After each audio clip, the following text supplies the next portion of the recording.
Hello everyone, I'm Mark Tewksbury, your host for this program. Our goal is to reveal to you the methods and materials that turn out the products you see around you every day. If you think you know everything about these items, you're in for some surprises. There's a whole new world waiting for us to discover here on how it's made. Today's topics: kayaks, safety boots, cereal, and electronic signs.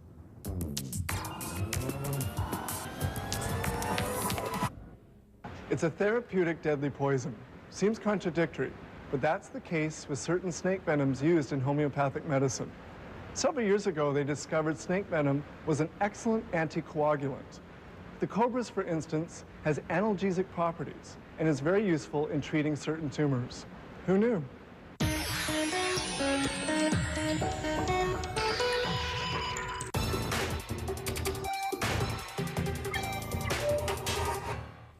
In days gone by, kayaks were used primarily for hunting. Now, modern-day kayaks are marvels of molded plastic available for all sport enthusiasts. A kayak is formed by the melting of plastic on a mold of nickel. This mold is made in two parts, an upper and a lower section.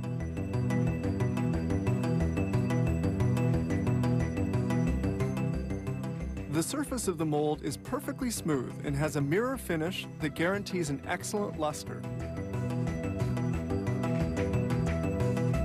The graphics are laid on the mold before molding begins. This way, they're well impregnated in the plastic. It's an operation that requires quite some dexterity because, contrary to self-adhering stickers, these graphics can't be lifted off if they haven't been well positioned. This is the yellow powder they're going to melt, linear polyethylene. It comes in several colors. The amount of powder to be melted is determined by the kayak model to be made.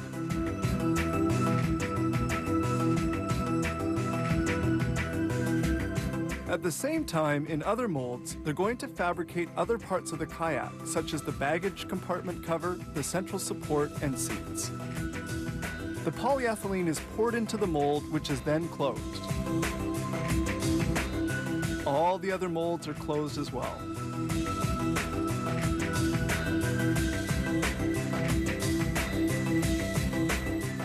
Before entering the oven, the molds are securely closed with clamps to avoid any loss of polyethylene. The kayak mold is put on a transporter and placed facing the oven. Because of the large dimensions of the craft, the oven has to be custom made. The whole kayak goes in. The oven is 7 meters long and has a diameter of 1.7 meters. The polyethylene melts at 288 degrees centigrade.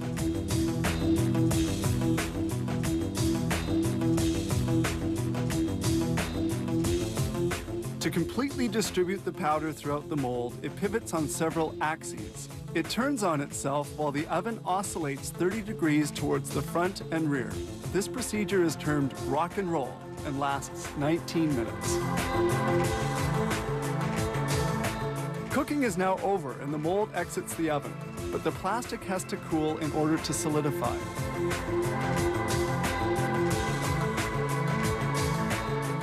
To do this, they place the mold in this cooling chamber. It must not be cooled too quickly or it deforms.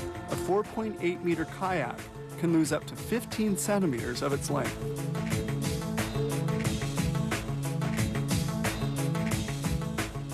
Now the cover of the mold is lifted off.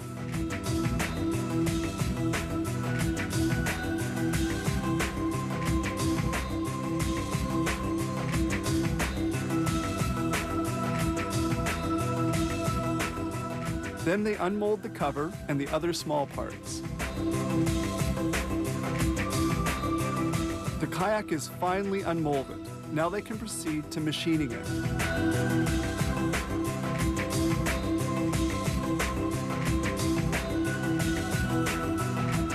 While inspecting the kayak, they remove any plastic ridges left by the joint between the two halves of the mold. They now move to finishing. This begins with the screwing on of carrying handles. Here they cut the opening for the baggage compartment, and then they install the trimming.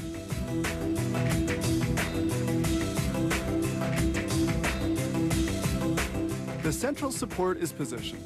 It plays an important role because it links the bottom and top portions of the craft.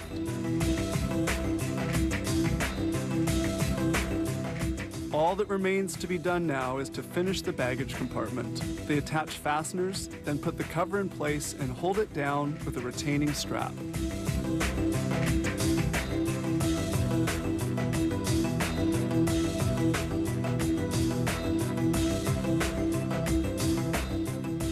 Finally, the kayak is packaged, ready for delivery. This company makes 12 kayak models of various dimensions.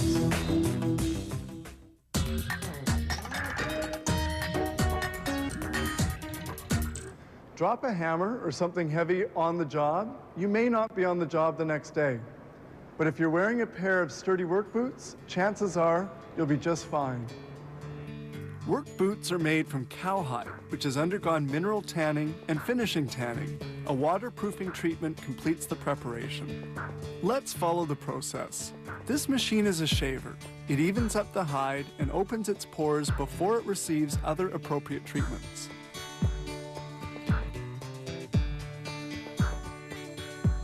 They treat the hides in this retanning drum. Water, coloring products, and retanning products are at a temperature varying between 32 and 60 degrees centigrade. Hides are then removed from the retanning drum. The leather will then be vacuum dried for 2 minutes at a temperature of 70 degrees.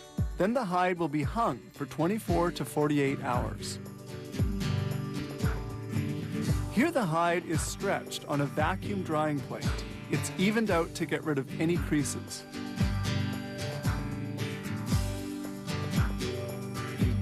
A hide measures almost 2 square meters, and they'll need about 0.4 square meters of leather to make a boot.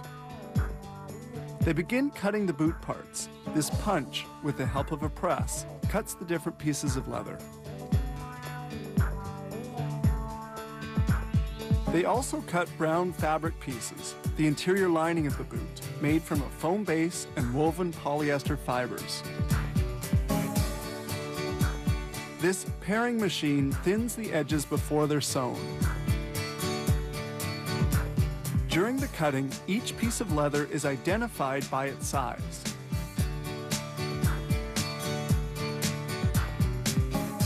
They now begin assembly of the boot. The 2 sides of the boot are sewn together on this machine. Now the front part of the boot is assembled. Excess leather is progressively cut away. The eyelets, made of steel, brass, or aluminum, are then positioned. Here they attach a foot mount on a form with tiny nails called tacks. The last is placed in the boot to facilitate the assembly of the front part.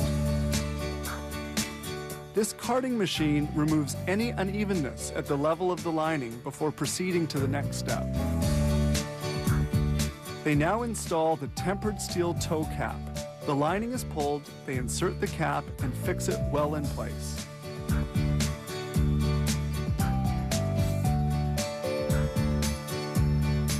The leather is folded beneath the boot, the bottom secured with a tack, and the sides fastened with hot glue on this seat and side lasting machine. The boot front is now finished. We get a good view of the application of the hot glue.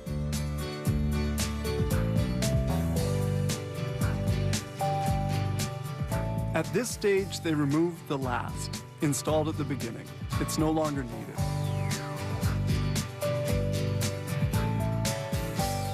Now the sole will be installed. The heel core is of pine. It's put onto the sole, which will soon be secured into place. Here they proceed with machining and welding of the rubber sole to the boot tip. It's called vulcanization, done at a temperature of 165 degrees, and the sole is solidly installed. This machine sands the edges of the sole to eliminate any vulcanization residue. They also apply a sealant. They now place an insole inside the boot.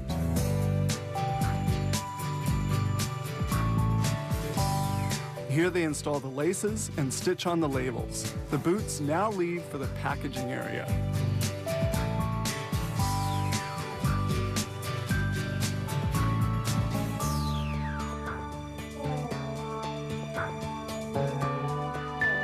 Building a pair of boots required no less than 123 different fabrication steps, including packaging.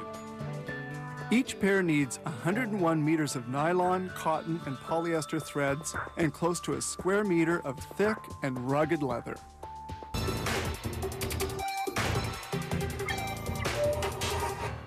You know those big electronic signs with lights, color, animation? Well, this little thing is where it all starts. Digital electronic signboards are sometimes used as giant television screens or to post written messages. They come in different sizes, from a few meters all the way up to several hundreds of square meters. The creation of a sign starts with plans drawn by engineers and architects. Hundreds of plans are created by computer, among other methods, and require between 2 days or even a month of work. Millions of tiny lights, or light-emitting diodes called elements, make up the screen's surface. These elements are made of germanium, gallium nitrate, and silicon semiconductors covered with plastic. These elements have to be placed so as to form a matrix. Each of the 20 machines at this plant can install and solder 1,500 elements an hour. Lighting up an element requires only 10 to 20 milliamperes, and they last for about 150,000 hours. All the wires are placed behind the matrix and the different electrical connections. This conceals everything behind the sign and shelters it from the weather. Depending upon the distance from which the sign will be seen, spaces between the elements vary from 2.5 millimeters to several centimeters. A workman now makes the electrical connections. The wires have to be solidly connected to resist shaking caused by movement of the signboard. The matrices must operate together and require controllers which send information from one to the other. Thus, each group controls its own image. Each matrix has to be electrically powered and integrated to its own 5-volt element illuminating connector.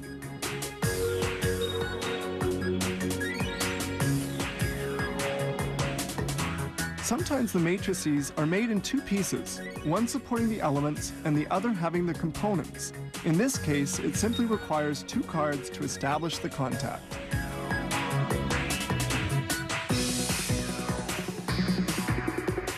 Now they connect the information cable, which lights up and extinguishes the elements. Each matrix has 2 connectors, one which supplies the electric current and the other which carries the sign's information. Here they verify the functioning of each matrix. Then they can begin to join matrices together to construct the signboard. We see here all the colors assembled as they will be on the screen. The boards are sometimes installed outside and are thus vulnerable to the weather. That's why they put on this rubber strip which waterproofs it. The matrices are now assembled together. Then 10 matrices are joined to make up a module.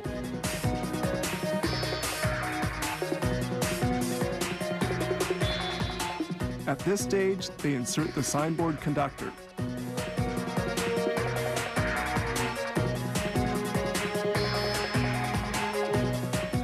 Then the wires are connected. These wires transmit electric current and all the information relating to the sign. The elements require a very low voltage current, about 5 volts. Each module is then provided with its own converter to maintain a steady voltage. Then all the modules are assembled in the signboard support, and the many electrical connections linking the different modules are made.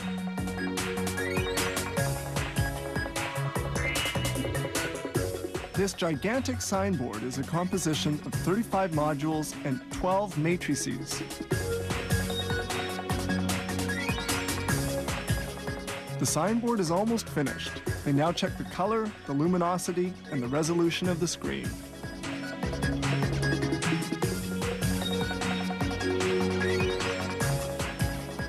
The signboard is made of 120,000 electrical light diodes and took nearly 3 months of work. Each year, this company constructs hundreds of digital signboards requiring about 100 million lighting elements.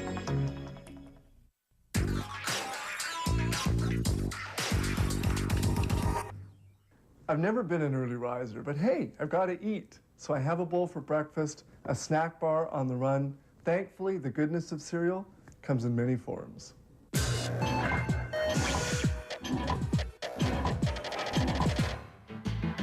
Our breakfast cereals were born out of religious beliefs of the American Seventh-day Adventists, vegetarians, who in 1860 founded a sanatorium where patients were fed only cereals, wheat flakes invented by Dr. John Harvey Kellogg. His brother, William Keith, saw a promising future and built the first flakes factory to market the product, whose success would later be imitated by the famous Charles William Post as Post cereals.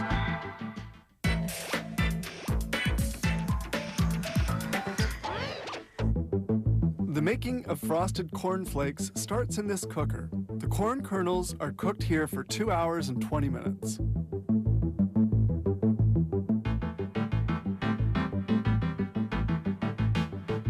The corn kernels are then ground up. They're ground up by this endless worm screw.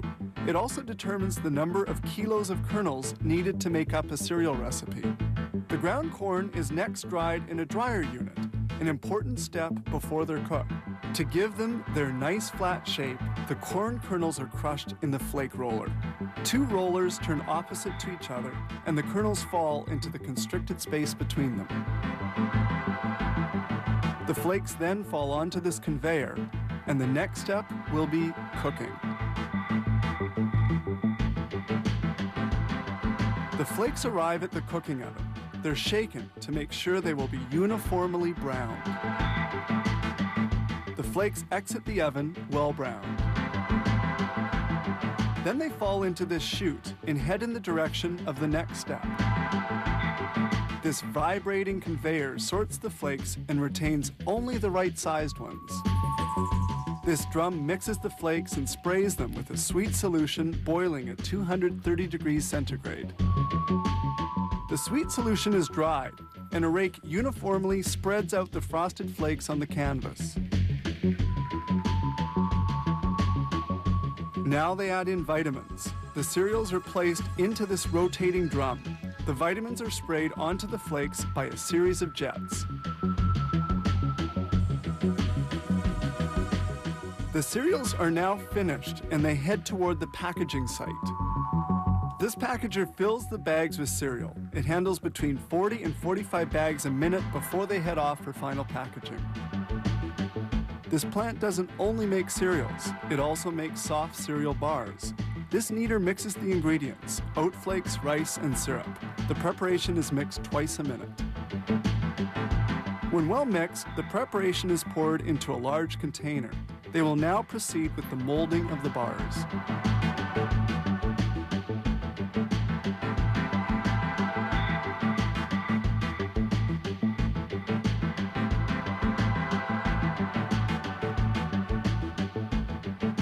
The contents of the bin are emptied onto a conveyor, and then the preparation is spread out. Here they add chocolate chips to the preparation.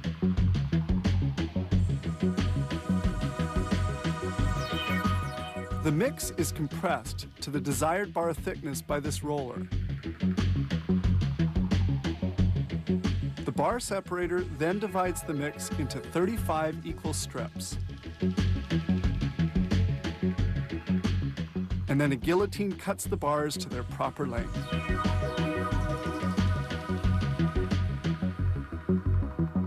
The bars continue circulating. This equipment is used to line up the bars and make the packaging process easier.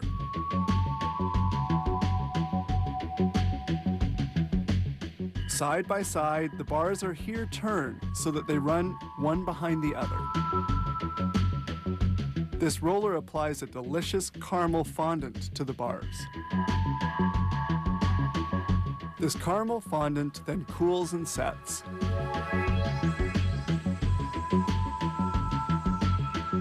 They're now at the final stage of production, coating with chocolate. About 180 kilos of chocolate are needed for the bar recipe. Now finished, the bars are ready for packaging. This machine individually bags the bars.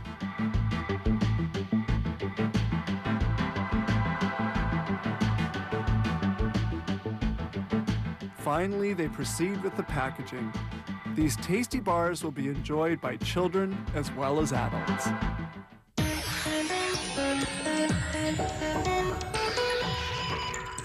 I hope you enjoyed our show today. We wanted to take you behind the scenes to the world of manufacturing. I'm Mark Tewksbury. See you next time on How It's Made.